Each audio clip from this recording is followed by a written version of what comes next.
சதி என்னும் அம்பினால் அது அடிபட்டு மாண்டது.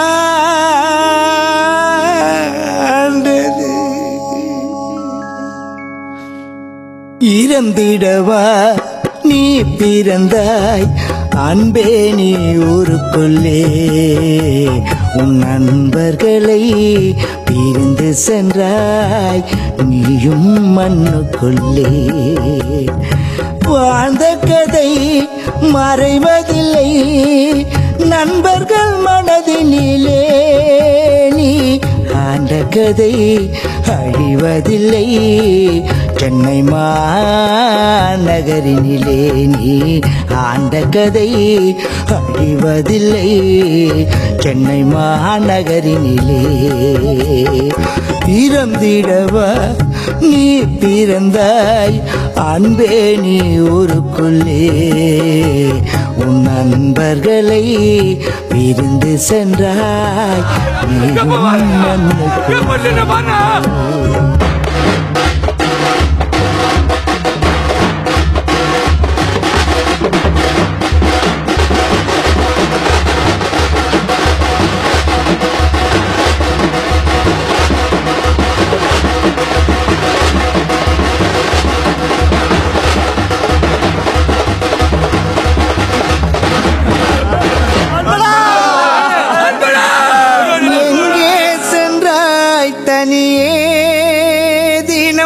தேடி அலைகின்றோம் முன்னையே, மண்ணில் புரட்சி செய்து முடித்து விண்ணில் துவங்கிட சென்றாயோ. மண்ணில் புரட்சி செய்து முடித்து விண்ணில் துவங்கிட சென்றாயோ.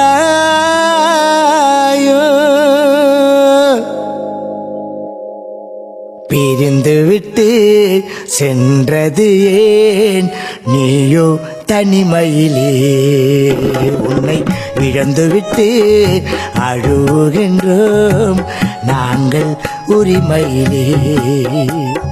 பிறந்திடவா நீ பிறந்தாய் அன்பே நீ ஊருக்குள்ளே, உன் நண்பர்களை பிரிந்து சென்றாய் நீயோ மண்ணுக்குள்ளே. எப்படியாவது இந்த செவரை மீட்டு அவனுக்கு நம்ம மேல வச்சிருக்க அதிகாரத்தை அறுத்து போடணும் துடித்த என் இள சிங்கத்துக்கு என்ன கொடுக்க போறோம்? இன்னும் எத்தனை பேர் இந்த சவுத்துக்காக நீ சாவடிப்ப? முதல்ல என்ன சாவடி? இனிமே நம்ம சைடுல இருந்து ஒருத்தன் கூட சாவ கூடாது. அப்படி செத்தா அது நானாத்தான் இருக்கணும்.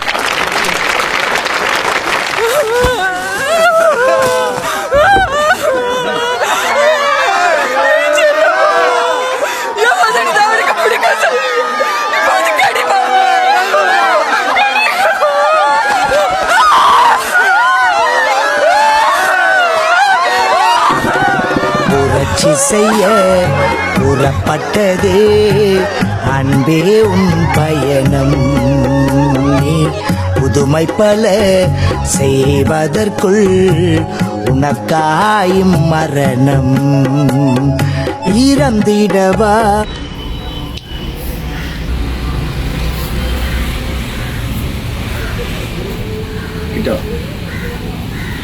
வணக்கம், உங்கள் சமூக ஆர்வலர் டாக்டர் சி வெங்கடேசன் பேசுகிறேன்.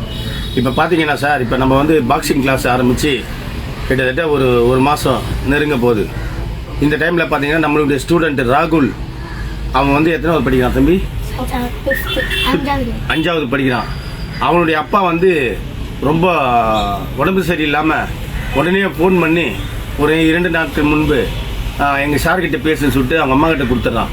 அவங்க அம்மா என்ன பண்ணுறாங்க, சார் இது மாதிரி வந்து எங்கள் வீட்டுக்காருக்கு ரொம்ப உடம்பு முடியல, அவர் வந்துட்டு கை காலெல்லாம் வீங்கி போச்சு, அவர் எப்பவுமே வந்து கொஞ்சம் ட்ரிங்க்ஸ் பண்ணுவார் அப்படின்ற போது, சரிம்மா நான் ஸ்டான்லியில் சேர்த்து விட்றேன்னு சொல்லிட்டு அவங்கள வர வச்சு மறுநாள் அங்கே என்னுடைய ஃப்ரெண்டுக்கிட்ட ஃபோன் பண்ணி மறுநாள் அவர் கொஞ்சம் பார்த்து அட்மிட் போட்டு கொஞ்சம் ட்ரீட்மெண்ட் ஆரம்பிக்கணும்னு சொன்னேன். உடனே அனுப்ப சொன்னாங்க. உடனே அனுப்பிச்சி விட்டேன். உடனே போயிட்டு ட்ரீட்மெண்ட்டில் தான் இருந்தாங்க. நாங்கள் நேற்று நைட்டு பார்த்தீங்கன்னாக்கா இறந்துட்டாருன்னு சொல்லிட்டு, அது எப்படி தெரிஞ்சதுனாக்கா வெடிக்காயில் நான் அந்த பையன் ராகுல் வந்து கதவை தட்டுறான். மாஸ்டர் மாஸ்டர்னு சொல்லிட்டு எப்பவுமே ப்ராக்டிஸ் போகிறதுக்காக 6 மணிக்கு போகிறதுக்காக வருவானுங்க பசங்க. அப்படி கடிகாரத்தை பார்த்தா மணி 5 மணி ஆகுது. என்னடா இந்த டைமுக்கு வந்துருக்கேன், உடையாந்து கட்டி பிடிச்சி மாஸ்டர் எங்கள் அப்பா திட்டாரு அப்படின்றான். டேய் அப்படிலாம் சொல்லாதடா, என்னடா யாரா சொன்னது, கனவுன்னு கண்டியா மாஸ்டர் அப்படின்னு. அப்புறம் நான் தூக்கம் முடிச்சு என்னால் தூங்க முடியல. அவனை கட்டி பிடிச்சி நீ கவலைப்படாதடா, நான் பார்த்துக்கிறேன், நீ பயப்படக்கூடாது, சைலண்டாக இரு அப்படின்னு.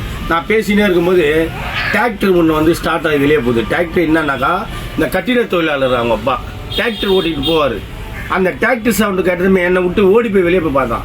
என்னடா வெளியே போகிறோம்னாக்கா, இல்லை மாஸ்டர் டிராக்டர் எங்கள் அப்பா ஓட்டின்னு போவார் மாஸ்டர். அப்படியே அவனை கட்டி பிடிச்சின்னு ஒன்றும் பண்ண முடியல. அதனால் வந்து இந்த மாதிரி குழந்தைங்க இந்த மாதிரி தனிப்பட்ட முறையில் யாருமே இல்லை, சொந்தக்கார பந்தக்காரன் உங்களுடைய கனவு நனவாமே போகிற மாதிரி இருக்குது. அதனால் இந்த மாதிரி பிள்ளைங்கள்லாம் நடுத்தரில் நிற்காம, மற்றபடி இவனுக்கு சொந்த பந்தம் இருக்கலாம், ஆனால் இவனுடைய கவனத்தில் என்ன நினச்சோம் ஏது நினச்சோன்ற மாதிரி அவனுக்கு அந்த ஃபீலிங் வந்து வேறு மாதிரி போயிடும். ஆனால் இது எதனால் நடந்தது, அவருடைய குடிப்பழக்கத்தினால்.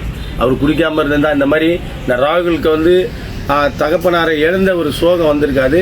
இருந்தாலும் அந்த ராகுலுக்காக நாங்கள் எல்லாருமே ஒத்துழைச்சி அவனுக்காக பணியை வந்து என்ன முறையில் எதை செய்து கொடுக்க முடியுமோ எல்லாமே செய்து கொடுக்கறதுக்கு நாங்கள் ரெடியாக இருக்கோம். அகையில் அது கூட இருந்த பிள்ளைங்க எல்லாமே காலையில் 6 மணிக்கெல்லாம் வந்துட்டு அவங்களுடைய பணிகளெல்லாம் விட்டு ஸ்கூலில் விட்டுட்டு ஆனால் ராகுல் கூட இருக்கிற இல்லைடா தம்பிங்க நீங்கள் ஸ்கூல் போகணும் கேட்காம இல்லை மாஸ்டர் அப்படின்னு சொல்லி போயிட்டு மாலையத்துமா. அதனால் இந்த மாதிரி பிள்ளைங்கள்லாம் வீணாக விட்டுட்டு போகாதீங்க. தகப்பனார்களுக்கு நான் ஒரே ஒரு வேண்டுதலாக வைக்கிறேன். இப்படிக்கு டாக்டர் சி வெங்கடேசன், உங்களது சமூக ஆர்வலர். வணக்கம்.